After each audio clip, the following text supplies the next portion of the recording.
நீங்கள் ஜெபிக்கிற ஜெபங்களுக்கு பதில் இல்லன்னா, ஜெபத்த மாத்துங்களேன். எப்படி?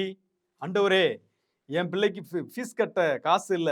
அப்படின்னு நெனச்சேன்னா, ஜெபம் பண்ணுங்க. "ஆண்டவரே, என்னைய மாரி படிக்கிற பிள்ளைகளுக்கு ஒரு 100 பிள்ளைகளுக்கு நான் ஃபீஸ் கட்டுறவனா நான் மாறணும். என்னைய ஆசீர்வதிங்க." அப்படின்னு சொல்லி ஜெபம் பண்ணுங்க.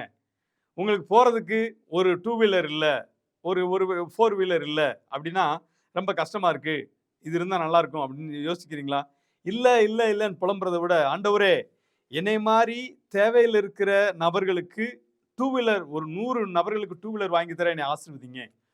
100 நபர்களுக்கு கார் வாங்கி தர்றதுக்கு என்னை ஆசீர்வதிங்க. இப்படி நீங்க ஜெபம் பண்ணலாமே. என் நாமத்தினாலே நீங்கள் எதை கேட்டாலும் நான் அதை செய்வேன் வாக்கு பண்ணின தேவன், இப்படிப்பட்ட ஜெபத்தையும் கேட்டு கண்டிப்பா உங்க வாழ்க்கையில என்ன செய்வார்? அற்புதத்தை செய்வார். அதனால நீங்க எனக்கு மட்டும் நடக்கல, ஏன் எனக்கு இப்படி நடக்குதுன்னு சொல்லி உங்களுடைய காரியங்களை மாத்திரமல்ல, மற்றவர்களுக்காகவும் ஜெபியுங்க.